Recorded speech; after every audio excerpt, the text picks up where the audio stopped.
Sunday Night Production.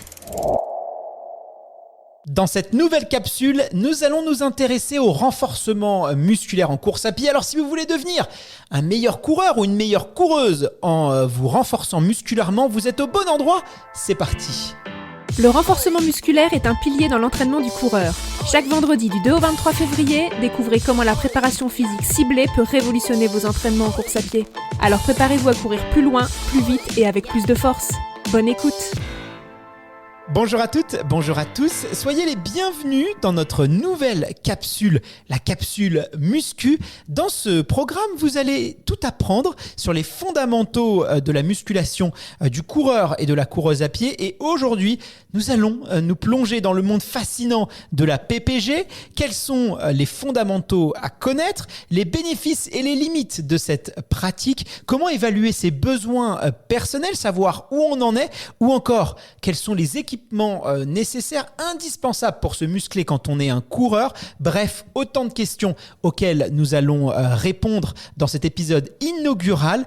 Et pour nous guider à travers le merveilleux monde du renforcement musculaire, j'ai le plaisir d'être accompagné, de retrouver l'entraîneur, le préparateur physique Fred Bellouz, qui a été fut un temps co-animateur du podcast avec moi.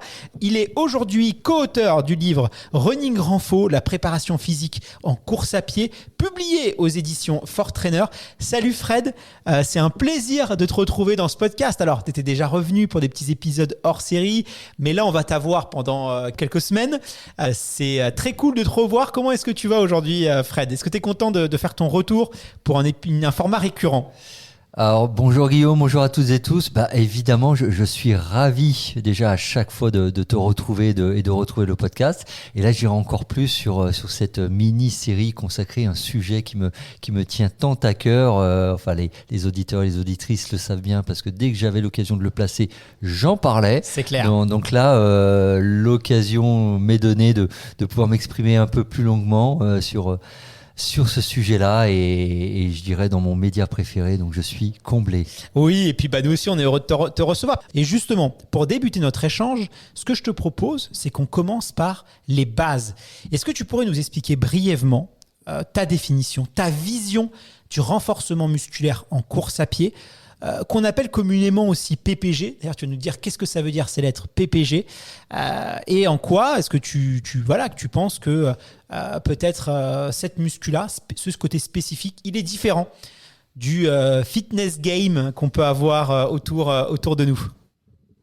Alors la PPG, qui veut dire préparation physique générale, qui formait souvent un couple à l'époque avec la PPS, préparation physique spécifique. Je dirais, alors moi, dans ma terminologie à moi, c'est un peu l'ancêtre de la musculation, du renforcement musculaire. C'est années 80-90. Pour le coureur, voilà, c'est ce qu'on faisait avant pour travailler, on va dire, notre condition physique, avec des exercices de base qui étaient efficaces, mais qui étaient un peu limités, et sans forcément qu'on ait énormément de recul et d'analyse sur ce qu'on pouvait faire en termes de musculation. On avait bien pris conscience qu'à un moment, il fallait travailler de manière un peu plus spécifique les différentes chaînes musculaires dans une visée spécifique à la pratique de la course à pied. Mais ça restait, honnêtement, pendant des années, c'est resté sommaire. Alors, on emploie encore un peu PPG, mais j'ai l'impression que même dans le monde des clubs d'athlétisme, c'est de moins en moins usité. On parle de renforcement musculaire maintenant de renfo. Ouais. Voilà, parce que, comme je disais, souvent, il y avait la PPG quand on était en période foncière, la PPS quand on était en période plus spécifique. Mais voilà, on parle plus de renforcement ou de musculation. Alors justement, est-ce que tu peux nous parler de l'importance de la musculation, on va dire quand même, penser, imaginer pour les coureurs à pied, parce que j'aimerais vraiment qu'on creuse ce sujet-là aujourd'hui, cette spécificité. Alors, je vais un peu préciser ma question. Éclaire-nous sur pourquoi c'est quand même crucial de cibler spécifiquement les groupes musculaires qu'on va utiliser en courant. Ça peut sembler assez évident, mais il y a quand même pas mal de choses à dire autour de tout ça. Et surtout, cette approche un peu spécifique, transférable de la pratique de la musculation, comment est-ce qu'elle va se transférer de manière tangible sur le terrain quand on court ? Alors déjà, je vais partir des études qui sont nombreuses en la matière. Donc je ne vais pas citer tous les auteurs et vous pourrez les retrouver dans la bibliographie de l'ouvrage. Mais Qu'est-ce qu'elles ont mis en exergue ces études sur la pratique de la musculation, du renforcement musculaire par les coureurs et les coureuses à pied? C'est qu'elle permet d'améliorer l'économie de course, la résistance, l'endurance, la vitesse maximale. Elle diminue la fatigabilité.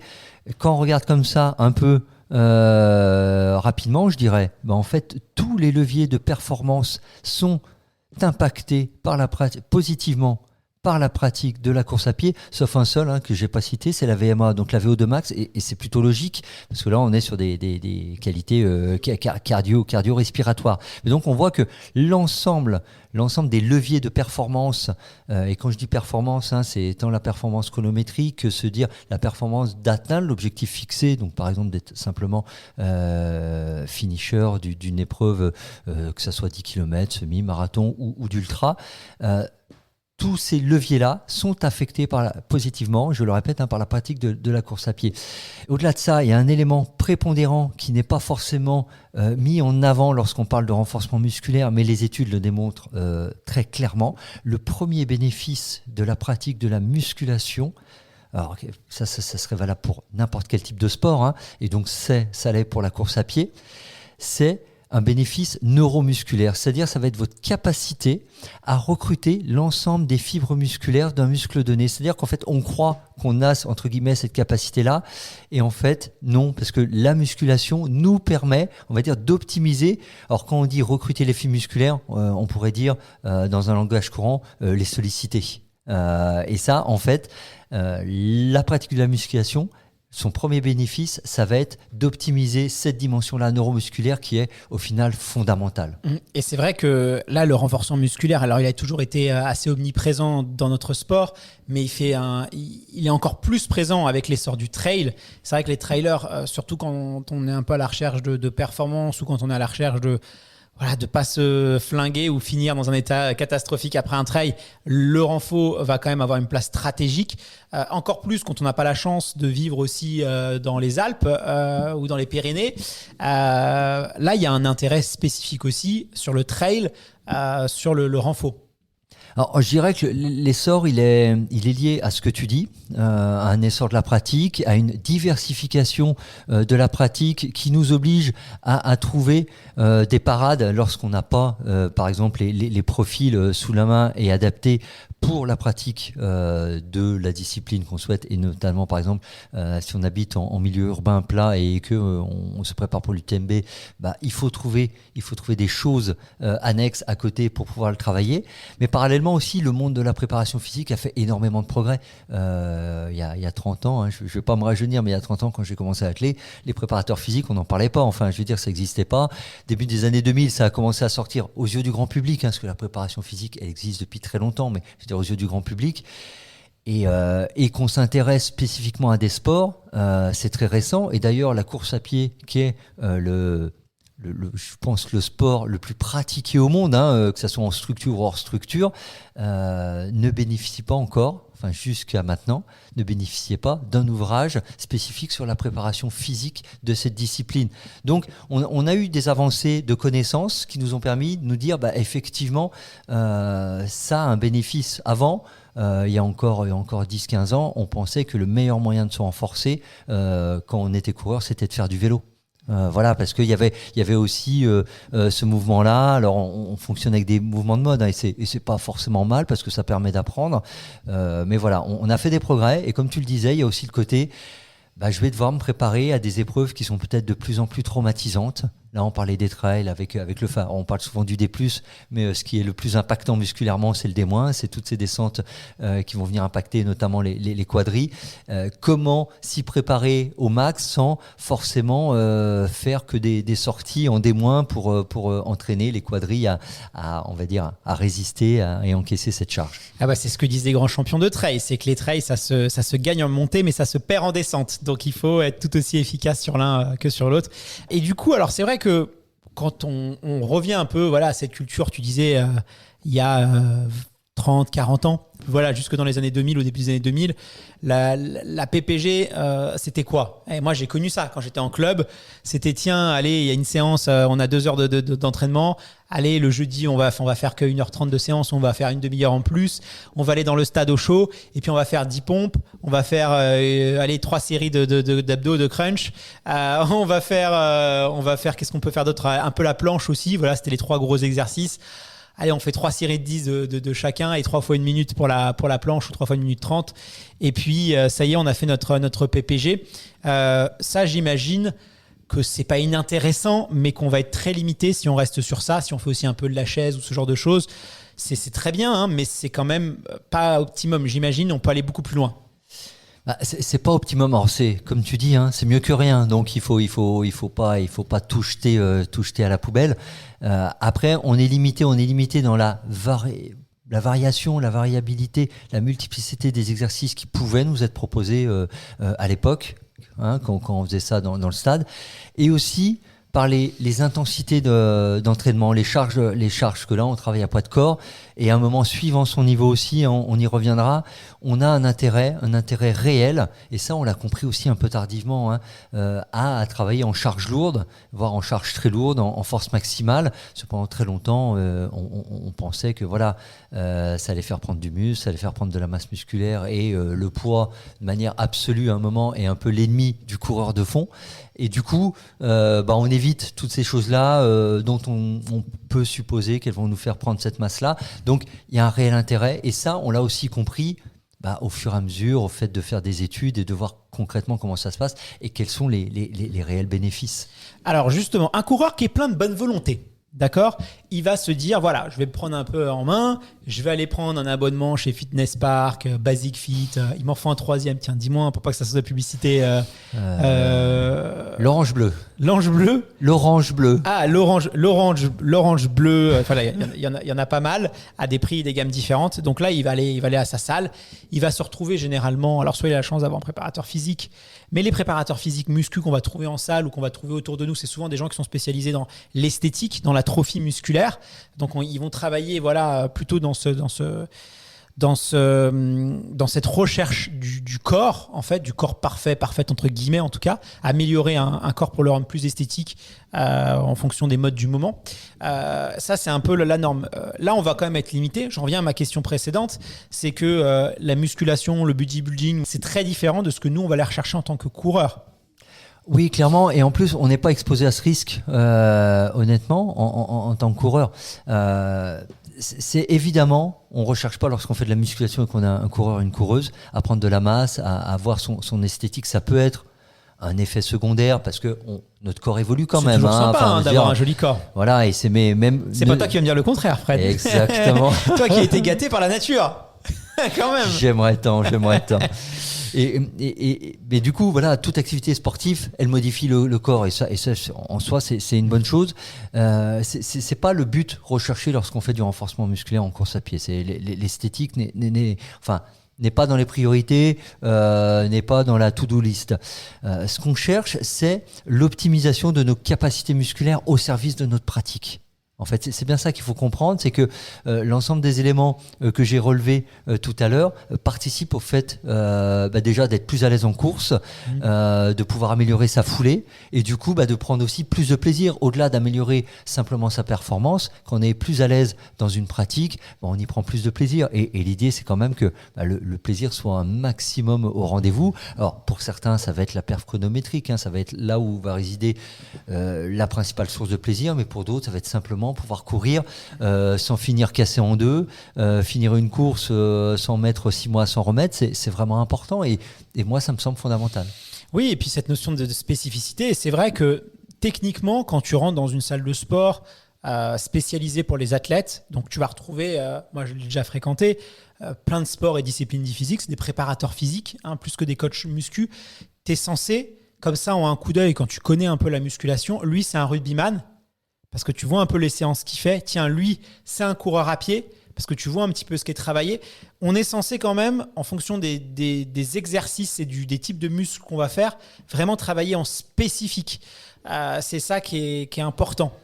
Ça, c'est vraiment fondamental parce que s'il suffisait, là je vais être un peu caricatural, mais quand même, pour bien qu'on comprenne, s'il suffisait de faire de la musculation et d'être costaud ou baraqué, comme pour employer un langage commun, pour être bon en course à pied, eh ben, tous nos bodybuilders seraient de redoutables coureurs et on sait que c'est pas le cas. Donc, ce n'est évidemment pas la même dimension. Vous allez croiser dans les salles de muscu différents types d'athlètes, de sportifs. Comme tu le disais, ils ne font pas le même type d'exercice ou pas de la même manière, même s'ils font par exemple tous des squats, qui est un exercice assez répandu dans tous les sports. On va pas le faire de la même manière, avec les mêmes charges, avec les mêmes intensités et avec les mêmes intentions, parce que au final, la traduction de terrain, la traduction opérationnelle est totalement différente. C'est vrai que souvent quand tu vois les Jeux Olympiques, les championnats du monde, tu sais, tu as les lancers de poids et souvent c'est des personnes, c'est vrai qu'ils peuvent sembler comme ça un peu en surpoids et il y a toujours des gens qui écrivent ou qui commentent mais pourquoi on met pas des bodybuilders, ce qui lancerait beaucoup plus loin le plat. Alors croyez-moi, au niveau final olympique, les athlètes que vous voyez, même s'ils ne correspondent pas à votre imaginaire du sportif, sont de très très grands athlètes, parce que les Chinois, les Russes, les Américains, ils n'envoient pas n'importe qui et ces gens sont préparés pour les médailles d'or. Et quand vous êtes en finale olympique, c'est des purs athlètes. Donc des fois on a une définition du sportif assez caricatural, c'est le beau, la belle sportive avec ses muscles saignants, voilà, avec une harmonie du corps, mais c'est pas ce qui est efficace en sport. Et des fois, le lanceur de poids que vous pouvez avoir ou le lanceur de disque, croyez-moi, c'est un très très grand athlète et c'est pas juste il est là parce que voilà, c'est le seul sport qu'il a trouvé quoi, avec sa morphologie. Et ça, je peux que être d'accord avec toi et je prendrai un exemple un peu extrême là aussi, mais tellement réel. Le meilleur boxeur de la planète à l'heure actuelle, Fury, quand on le voit, on peut se dire oui, bon, bah, c'est un gars, il a l'air de bien faire la fête, il est limite un peu bedonnant, il est pas impressionnant, enfin, non, il est grand de taille, mais je pense qu'il a une. Oui, je ne vais pas le croiser quand même, je ne vais pas le mettre en colère. Mais... Bon, bah, moi je dirais, moi je fais pas le malin évidemment. Mais c'est vrai quand on voit certains de ses adversaires qui ont les muscles bien dessinés, qui sont vraiment athlétiques, on peut dire, et qui ont une super condition physique, on pourrait penser qu'il se fait ramasser à plat de couture. Et c'est un peu l'inverse qui se passe. Donc le physique, on va dire visuel, esthétique, n'est pas l'unique traduction de la performance sportive. Ça montre quelqu'un qui prend soin de lui, qui a globalement une bonne condition physique. Il ne faut pas tomber dans l'extrême inverse que quand on a ce type de physique, on n'est bon à rien, parce que c'est pas du tout le propos. C'est quand même des gens qui font attention, qui s'entraînent. Mais ce n'est pas le garant ou ce n'est pas la certitude ou le passage obligé pour la performance, suivant évidemment le sport dans lequel on est. Et on le voit bien sûr aussi sur trail, où on a des morphologies qui sont quand même très très différentes et qui ne correspondent pas forcément aux critères qu'on peut avoir l'habitude de voir sur marathon ou ce genre de choses, et pourtant qui sont extrêmement performants. Donc voilà, l'œil est parfois un petit peu trompeur. Alors là, on a discuté un peu des bienfaits. Moi, je suis un peu surpris parce que tu ne me parles pas, tu m'as très peu parlé de la prévention des blessures, alors que pourtant... quand on parle de renforcement musculaire, quand on s'intéresse un peu à ce qu'on peut trouver sur Internet, les conseils qu'on a, renforcement musculaire est égal prévention des blessures. C'est un oubli, Fred. Qu'est-ce qui s'est passé ? Tu vieillis, Fred ? Alors, je vieillis, c'est vrai. Par contre, sur ce sujet-là, je perds pas encore la mémoire et c'est pas du tout un oubli. Je te dirais même qu'effectivement, c'est très très souvent mis en avant. Et moi, c'est vraiment quelque chose qui m'irrite. Et je pense que les personnes qui mettent ça en avant, on va dire, en bénéfice prioritaire de la musculation, du renforcement musculaire, sont des gens qui connaissent pas forcément l'ensemble des bénéfices du renforcement musculaire pour la course à pied. Voilà, très, très concrètement. Je pense qu'il y a un manque de connaissance du sujet pour pouvoir dire ça. Après, c'est pas faux non plus, attention. Faut pas me faire dire ce que j'ai pas dit. Mais pour moi, c'est un bénéfice indirect. Parce qu'en effet, on l'a vu, tous les bénéfices de la musculation pour le coureur vont lui permettre d'avoir je vais le résumer comme ça, une course, une foulée plus efficace. Économie de course, endurance, diminution de la fatigabilité. Et donc, on va améliorer la capacité du coureur, de la coureuse à encaisser les charges d'entraînement. Donc, une des principales causes de blessures dans l'entraînement, c'est pas... alors là, je parle au-delà des chocs, des personnes qui feraient des chutes en courant. Mais la première cause, ce sont les charges et les intensités d'entraînement. Donc, lorsqu'on rend le corps capable de mieux gérer ses charges d'entraînement, on se blesse moins. Donc oui, la musculation participe à ça, mais c'est comme un effet indirect. Et je pense que alors évidemment, c'est un effet indirect qu'il faut prendre en compte. Mais pour moi, la préoccupation de la prévention des blessures, elle ne peut pas passer en course à pied que par la musculation. C'est avant tout une question de charge à la fois quantitative et qualitative, donc d'intensité de l'entraînement. Ça passe avant tout par là. Et la muscu est un plus, mais en effet indirect. Ouais, donc ce serait une vision un peu réductrice de voir la muscu simplement comme de la prévention des blessures. Alors, il y a un élément crucial qui est souvent d'ailleurs sous-estimé dans l'entraînement des coureurs à pied et des coureuses à pied, c'est la mobilité. Justement, est-ce que tu pourrais un peu nous définir ce qu'est la mobilité en course à pied? C'est un terme aussi qui est assez à la mode, assez répandu. Alors plus dans le monde de la préparation physique, de la musculité, la mobilité. Un peu moins quand on est juste un peu runner passionné, mais pas forcément dans une approche de très haut niveau. Tu peux nous en dire quoi sur la mobilité? Pourquoi est-ce qu'on devrait, selon toi, s'y intéresser ou pas? Alors là tu as raison, hein, c'est un terme qui est très à la mode, issu des mouvements un peu fitness, crossfit, ce monde-là, ce monde des sports de force. Alors déjà, il faut bien comprendre de quoi on parle lorsqu'on parle de mobilité. Je vais le dire comme ça. Certains vous trouveront peut-être réducteur, mais il faut quand même aussi que tout le monde comprenne bien de quoi on parle. C'est l'optimisation des angulations articulaires. C'est-à-dire que c'est la capacité d'une articulation à se déplacer dans toute son amplitude sans restriction. C'est-à-dire avoir l'amplitude la plus grande possible et sans qu'il y ait de restriction, sans qu'il y ait de douleur, sans qu'il y ait de gêne, évidemment. C'est pas un étirement. La mobilité, c'est pas un étirement, parce que l'étirement, ça renvoie aux propriétés élastiques des groupes musculaires, musculo-tendineux même, pour être totalement précis. Et en quoi c'est utile la mobilité? Parce qu'une fois qu'on a dit ça, on dit ok, je suis capable d'avoir des bonnes angulations et autres. Alors il y a un test que je ne vais pas décrire là, mais je renvoie dans le livre Running Renfo, qui est un test de mobilité de la cheville, et que j'invite tout le monde à faire parce que c'est assez surprenant. Et en fait, lorsqu'on n'a pas une bonne mobilité de cheville, en fait, en gros, c'est que si votre pied ne bouge pas assez bien ou pas avec une angulation, une amplitude assez importante, en fait, votre capacité à recruter, à solliciter les fibres musculaires du mollet dans les phases de course, eh ben, elle ne va pas être optimale. Donc là, on a vraiment quelque chose de concret sur la mobilité, ce que ça apporte. Si par exemple, on parle de mobilité de hanches et des chevilles, lorsqu'on fait un squat, certains, et on l'a tous déjà vu, lorsqu'ils font un squat, ils sont quasiment, c'est pas qu'ils sont quasiment, ils sont capables de mettre leurs fesses au niveau de leurs talons, quasiment être accroupis. Et on voit que dans certaines cultures, je pense aux cultures asiatiques, où c'est une position qu'ils ont habituellement, c'est très facile, avec un appui très simple, c'est vraiment une amplitude là, une mobilité de hanches et de chevilles. Exemple, voilà. Si par exemple on va en musculation faire un squat, mais qu'on n'est pas capable de descendre comme ça, à la rigueur, c'est pas grave.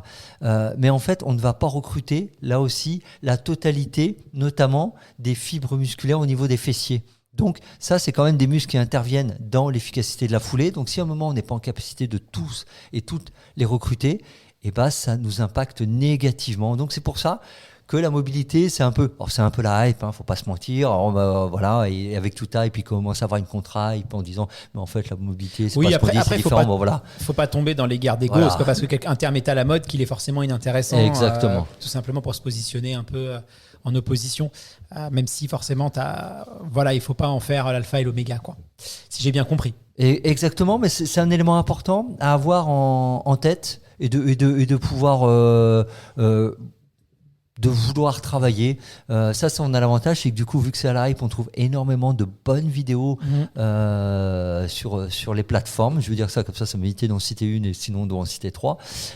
Et on trouve des choses assez intéressantes sur la mobilité et dans des choses assez simples à faire. Vous faites 5-10 minutes de mobilité 2 fois par semaine, ça va. Vous n'avez pas besoin de vous en coltiner 1 heure tous les jours.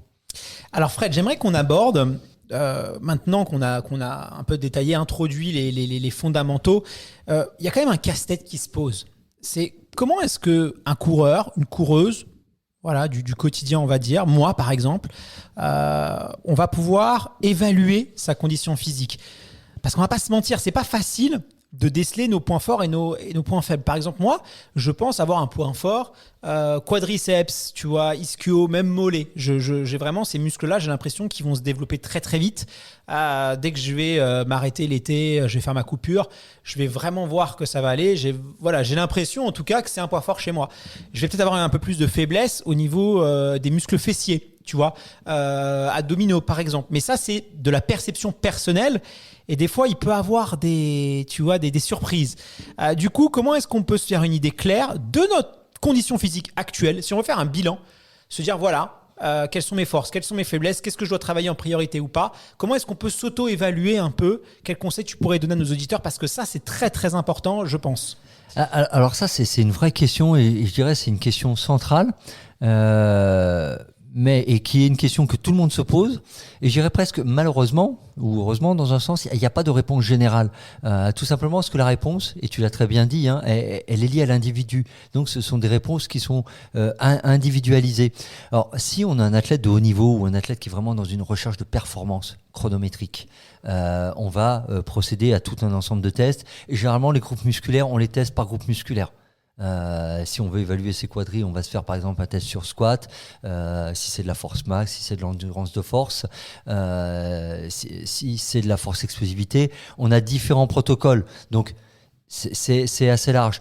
Après, si on souffre de pathologies particulières, là aussi on va faire des tests, des recherches plus ciblées par rapport à une pathologie. On sait que par exemple on a une jambe plus courte, c'est quelque chose que avant on entendait souvent. Mon kiné m'a dit que j'avais une jambe plus courte, alors que bon, à part faire une radio, il y a pas grand chose qui peut nous dire exactement si vraiment on a une jambe plus courte. Mais ça, ce genre de choses, on sait qu'on va devoir peut-être travailler sur des déséquilibres et de manière assez claire. Après, très sincèrement, et je dirais pour que les gens ne soient pas non plus dans cette obsession-là du test et de l'évaluation, parce que c'est pas, voilà, c'est les 3/4 des personnes qui courent le font de manière un peu, je vais pas dire, en tout cas légère, récréative, loisir. Si on commence à se mettre plein de trucs, on n'en sort pas. Si on n'est pas confronté à des problématiques de blessures, ou un peu récurrente, ou une blessure un peu sévère, on n'aura pas forcément besoin de chercher spécifiquement l'ensemble de ses forces, de ses faiblesses. Je pense que globalement, on se connaît assez bien. Si toi, tu as évalué des points forts sur certains groupes et d'autres un peu moins forts, à la rigueur, tu peux toujours le tester. Tu fais un exercice spécifique qui cible ce groupe musculaire. Et tu vois si finalement, parce qu'il n'y a pas de norme, en fait, il y a une norme qui est tellement générale, les coureurs sont déjà un peu hors norme parce qu'ils sont très sportifs par rapport à la population, et c'est difficile de faire une norme juste pour les coureurs, parce que tu as les coureurs élites, tu as les coureurs sub-élites, tu as les compétitifs, tu as les loisirs, enfin, même une norme coureur, ça n'aurait pas beaucoup de sens. Et une norme population générale, on aurait encore moins, parce qu'il y aurait tout un tas de sédentaires dans l'affaire. Donc c'est vraiment des normes personnalisées, mais qu'on peut tester. On se fait un test zéro un jour, et puis on voit en travaillant si ça améliore ou pas. Ça, c'est vraiment quelque chose qu'il va avoir en tête. Et le dernier point par rapport à cette question-là, c'est toujours se dire, c'est comme en tout, je pense, il faut d'abord travailler ses points forts. Penser à ses points faibles, vouloir les améliorer, c'est très bien. Ça a été quand même longtemps la culture française. C'est important parce que... Ouais, mais ça, on change un peu, parce que pendant longtemps en France, on avait un peu la culture travailler les points faibles. Ça a été pendant longtemps, pas que dans la musculation. Ouais. Ça veut dire que tu avais un athlète, c'est un athlète qui avait, je sais pas, il courait très bien au rythme, au train, par exemple, voilà. Il avait une faiblesse, il faisait du marathon, une faiblesse un peu vitesse. Hop, on va lui faire travailler sa vitesse, en espérant comme ça que du coup, si on travaille ses points faibles, ça va l'améliorer sur ça. Et on en revient à cette école-là pour se dire maintenant, est-ce que ça vaudrait pas le coup quand même de rester spécifique sur les points forts, parce qu'il s'avère qu'on peut avoir plus de résultats, quoi. Pour ça, en fait, c'est souvent qu'en plus, je dirais, alors je le dis, c'est toujours facile de dire après coup. Oui, bien sûr. Mais que c'était pas forcément bien fait. En fait, c'est ça. C'est l'idée, un moment, de se dire je vais travailler mes points faibles pour m'améliorer globalement, c'est une bonne idée. Par contre, se dire je délaisse mes points forts pour me concentrer sur mes points faibles, ça, c'est une erreur. Le travail des points forts doit rester le travail central. Et ça concerne tant la préparation physique que l'entraînement d'une manière globale. Et je reprendrai une expression de Renato Canova. Alors, je le traduis en français, donc c'est un peu à ma sauce, mais qui est de dire que l'entraînement, c'est juste rajouter des choses. C'est pas je remplace. Donc, si je suis fort dans un domaine, je continue à travailler. Et si je suis moins fort dans un autre, par exemple la vitesse, je peux me rajouter une séance de vitesse par semaine. Tu vois, c'est ça en fait l'idée, c'est qu'évidemment, et après, en termes de musculation pure, on va commencer à s'intéresser aux faiblesses lorsqu'elles impactent négativement la performance. Il y a toujours des endroits où on est moins fort que d'autres, c'est comme ça. Mais du coup, on va commencer à s'intéresser soit si c'est cause de blessure, donc si vraiment ça nous pénalise, ou si on se dit, en améliorant ça, je vais pouvoir vraiment améliorer ma pratique. Mais là, on commence à être sur quelque chose d'assez fin. Alors maintenant qu'on a toutes ces connaissances en tête, merci beaucoup d'ailleurs Fred, parce que c'est très clair et moi je trouve cette conversation vraiment passionnante. J'espère que nos auditeurs et auditrices prennent autant de plaisir que moi à écouter tout ça. Si on veut se tailler un entraînement un peu renforcement musculaire sur mesure, je vais prendre un exemple alors là qui va être concret, mais c'est juste pour illustrer, il y a plein de spécificités, mais imagine Marine, elle a fait beaucoup de courses sur route. Marine, elle a une appétence particulière pour le dénivelé. Elle voit qu'elle est quand même efficace, qu'elle est douée en montée. Et du coup, elle se dit, je m'essayerais bien sur trail. Sur descente, c'est un peu plus compliqué, tu vois. Et donc là, la question se pose elle garde ses atouts, sa vitesse, sa capacité à bien grimper. Sur la descente, elle peut l'améliorer encore. Qu'est-ce que tu lui recommanderais pour la partie renforcement musculaire, sur quoi est-ce qu'elle peut travailler, comment est-ce qu'elle peut l'intégrer aussi à son plan d'entraînement, quels conseils tu lui donnerais si cette Marie vient te voir et te dit j'ai besoin pour ça. Et après c'est valable, c'est un exemple très concret, mais c'est juste pour avoir un cas pratique d'une personne qui vient avec une problématique spécifique. Voilà. Alors, du coup, moi, je la renverrai tout d'abord, pour moi, aux 3 principes qui sont des principes d'entraînement, en fait, finalement. C'est que le premier principe, c'est la progressivité. Il va falloir y aller petit à petit. Si une personne n'a jamais fait de muscu, elle passe pas de 0 heure de muscu par semaine à 6 heures de muscu par semaine. Voilà, du jour au lendemain. Tout ça, c'est très progressif. Le deuxième conseil, c'est la variété d'entraînement. L'idée, c'est de tout entraîner. Quand je dis tout entraîner, c'est toutes les parties du corps. Évidemment, on est des coureurs, on en parlera dans des épisodes spécifiques. Donc, il y a des zones qu'on va travailler plus que d'autres, les jambes, mais on ne va pas négliger le haut du corps et tout ce qui concerne gainage, stabilité lombo-pelvienne, donc c'est-à-dire zone abdo-lombaire. Donc là, ce serait une erreur de se concentrer que sur les quadris ischio en se disant c'est les muscles qui sont le plus sollicités en descente, donc on va faire un focus sur ça, ce serait une erreur. Si je comprends bien. Dans une démarche globale, oui, mais le conseil numéro 3, c'est l'individualisation. De quoi j'ai besoin ? Quels sont mes points forts ? On en parlait juste avant, donc que je vais continuer à entretenir. Et quels sont mes points faibles qui pénalisent ma pratique actuelle ? Et tout ça, finalement, ça nous renvoie à quoi ? Pour moi, ces 3 points, c'est la planification, en fait. C'est que si, par exemple, Marie, elle vient avec cette problématique-là, je ne vais pas lui dire, il y a un exercice qui est très utilisé par les trailers pour un peu travailler la charge des quadris et les aider à mieux encaisser les impacts lorsqu'ils descendent en course. C'est le fameux sissy squat, qui est une variante du squat où on va descendre sans aucun appui sur ses talons, avec les genoux qui vont sur l'avant. Et là, qui nous permettent de charger spécifiquement les quadris et de s'entraîner, où on peut faire du travail sur plan incliné. C'est-à-dire que vos pieds, au lieu d'être sur un plan plat, sont sur un plan incliné et qui vous mettent un peu plus de charge sur l'avant. Donc, par exemple, il faudra le travailler, mais comme je disais, en suivant les premiers conseils, la progressivité et la variété d'entraînement et d'exercices, parce que l'idée, oui, c'est pas de devenir spécialiste d'un type d'exercice, mais on en revient à la planification, pas faire ça toute l'année. Par exemple, pas faire que du sissy squat toute la saison, mais c'est qu'à un moment, on va travailler vraiment en plus spécifique, non fonctionnel comme on dit. On peut faire du squat simple, de la presse inversée, ce genre de choses. Et à d'autres périodes, lorsque notamment on va être en prépa spécifique par rapport à son objectif, passer sur une musculation qui est beaucoup plus spécifique et qui va intégrer des exercices qui vont vraiment essayer, entre guillemets, je dis bien entre guillemets, de recréer les conditions de course auxquelles on va être confronté. Voilà. Et donc, l'idée, ça pourrait être de travailler en pré-fatigue musculaire, par exemple sur les quadris, et là, leur imposer des charges de travail un peu plus importantes sur ce type de choses, ou voire faire une grosse séance de musculation, et après, travailler en descente en course. Ça, c'est des choses qu'on peut mettre en place, mais qui serait inutile de faire tout le temps, mais qu'il faut bien cibler et planifier dans la saison par rapport à son objectif. Alors, dans les prochains épisodes de cette capsule, on aura des focus spécifiques, justement, renforcement bas du corps, renforcement haut du corps. Enfin, voilà, Il y aura ensuite, on va rentrer un peu plus dans le détail dans des épisodes très spécifiques. J'avance un petit peu dans notre échange, Fred. Il y a quand même une question qui est essentielle. Alors, je vais quand même t'en poser une avant parce que tu parlais justement de la planification. Là, j'y pense un peu à la volée. C'est important de rappeler, imagine là, on a un auditeur qui nous écoute, il est en prépa marathon, il est sur sa 4e semaine, il n'a jamais fait de muscu. Attention à quand est-ce qu'on va commencer la musculation parce que généralement, il y a quand même des systèmes de courbatures qui peuvent arriver. Ça peut être handicapant. Donc, il vaut mieux commencer un cycle d'entraînement, pas en période de prépa spécifique. Ça, il faut quand même insister sur ça, je pense. Après, c'est mon avis. Tu n'es peut-être pas d'accord avec moi.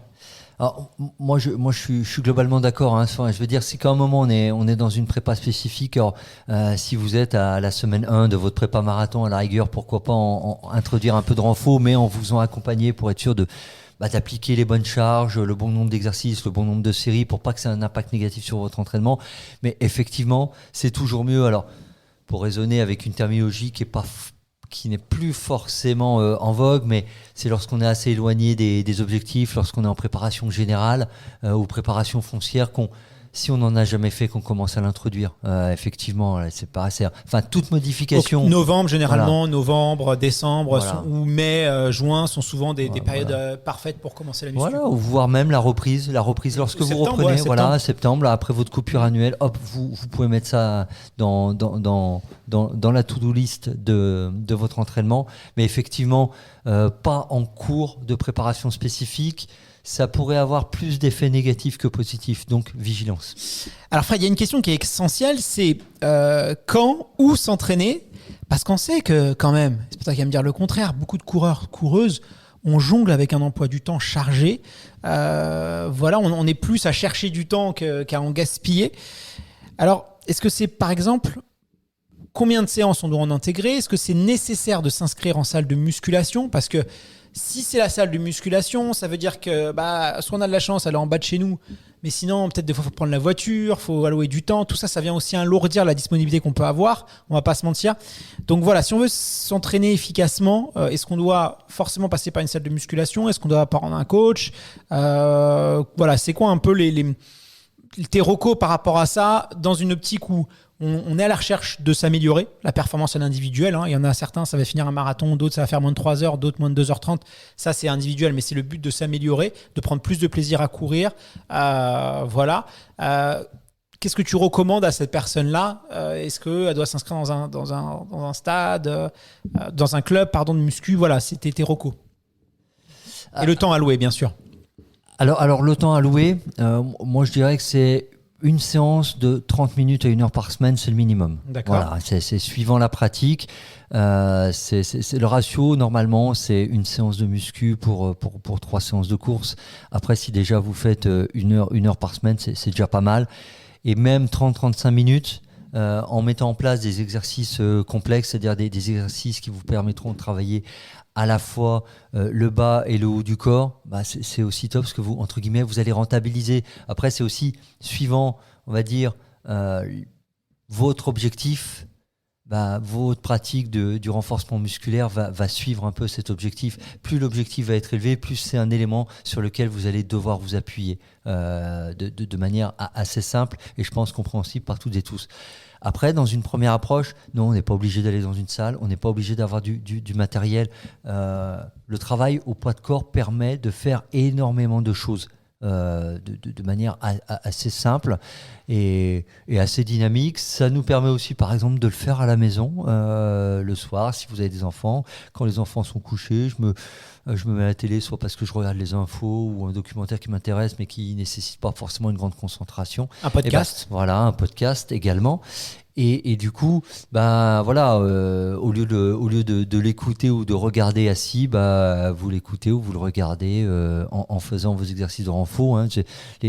Beaucoup de gens font de la musculation avec de la musique, donc vous pouvez le faire avec des images ou un son dans les oreilles, il n'y a pas de souci. Et après, comme je disais, suivant l'objectif, on rajoutera peut-être du petit matériel. On en parlera après, juste après. Ou d'autres. Justement, c'est ma question. J'allais enchaîner sur ça. C'est que pas forcément nécessité d'avoir accès à une salle de sport, où on peut aussi avoir accès à une salle de sport, y aller de temps en temps et faire aussi voilà, quelques travail en salle, quelques travail chez soi, c'est tout à fait possible. Tu nous parles du poids du corps, mais on peut aussi s'équiper. Il y a quelques outils, quelques équipements assez bon marché même qui sont quand même très efficaces. Si comme ça on veut travailler un peu haut et bas du corps, quel serait selon toi? Est-ce qu'on doit s'acheter quelques petits haltères? Quel poids? Voilà, des petits gadgets en plus. Qu'est-ce qui serait quand même intéressant pour avoir un peu les outils de base pour s'entraîner à la maison? Et qui prennent pas trop de place, tu vois, parce que les appartements, les maisons sont pas forcément, voilà, surtout quand on a des enfants, sont pas forcément la place, on en cherche. Donc, me mets pas des trucs qui nécessitent d'être stockés dans 3 armoires.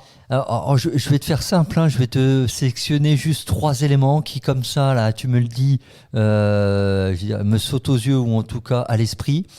Bah, tout d'abord, ça sera un tapis de sol pour l'aspect confort, parce qu'à un moment, on va avoir des exercices au sol et donc c'est quand même mieux de pouvoir être bien installé. Et ça participe du petit rituel, je trouve. Ouais, c'est vrai. Musculation, je mets mon petit tapis et je vais faire ma musculation. Bien. Voilà. Et ça sera utile pour le gainage et pour d'autres exercices, mais ça, c'est vraiment, à la rigueur, si on n'a pas... à la rigueur, c'est parmi les 3 que je vais dire, c'est celui que vous pouvez faire sauter si vous souhaitez. L'autre, ça serait soit des haltères, soit un kettlebell, hein, cette sorte de poids qui a été popularisé par le CrossFit, qui est aussi très utile. Donc c'est un poids avec une espèce de poignée. Hein. Exactement, c'est un poids avec une poignée qui permet de faire différents exercices, ou des haltères avec des disques qui permettent de modifier la charge. L'haltère a l'avantage, c'est qu'on peut modifier la charge totale fonction de ses progressions. Ouais. Voilà, alors que le kettlebell, c'est un poids, et si vous voulez évoluer en poids, vous devrez changer de kettlebell. Donc l'haltère est une bonne option. Et le dernier élément, je me dirais, qui me semble fondamental comme ça pour une musculation vraiment, on va dire, à petit matériel à la maison, ça serait les élastiques de force et de résistance. Facile à stocker, je les aime bien. Pas cher et facile à stocker. Voilà, pas cher, et facile à stocker, notamment les flat bands, enfin ce genre de choses qui permettent de faire énormément de choses qui vont permettre de travailler le bas, le haut du corps, le gainage. Enfin, voilà, si vous avez ça, tapis de sol, haltère ou kettlebell, et élastique de force et de résistance, honnêtement, vous pouvez faire déjà une telle variété d'exercices que la salle, ça viendra après, si vous le souhaitez et si vos objectifs commencent à augmenter de manière prépondérante, ou si vous en avez le goût aussi, hein, parce que ça peut être le cas. Il y a beaucoup de coureurs et de coureuses n'aiment pas forcément faire du renfort, et d'autres aiment beaucoup justement. Donc, ils sont un peu moins nombreux, je le reconnais. Alors, justement, en parlant de plaisir, il y a une crainte qui revient quand même souvent quand on parle quand on associe la musculation avec la course à pied, c'est la peur que la musculation, on va dire, va nous transformer un peu en bodybuilder, tu vois. Et c'est vrai que on a peur un peu de s'alourdir, tu vois, ce qui est pas forcément évidemment le but recherché. Je sais aussi, par exemple, que on peut entendre des fois des gens dire, pas notamment à des coureuses, que le renforcement musculaire, ça va nous faire perdre aussi de la poitrine, tu vois.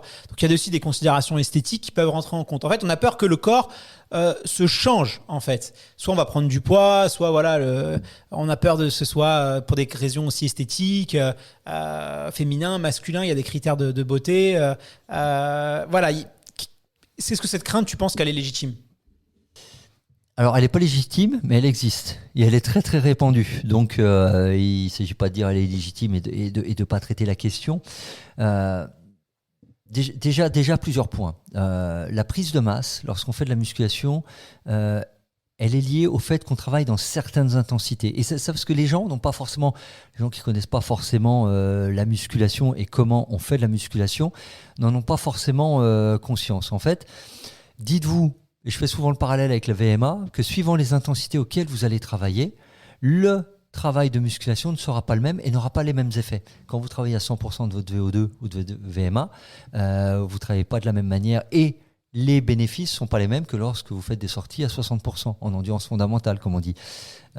Pour avoir de l'hypertrophie musculaire, c'est-à-dire la prise de masse, les pecs qui sortent et tout le tout team, il faut travailler dans une fourchette assez large, entre 80 et 90-95% de votre max sur un mouvement. Hein. Ceux qui s'intéressent à comment on calcule nos max, je les renvoie au livre parce que on va rentrer un peu dans la technique. Donc déjà, si vous faites de l'endurance force ou de la force max, vous n'allez pas travailler en hypertrophie. Deuxième point.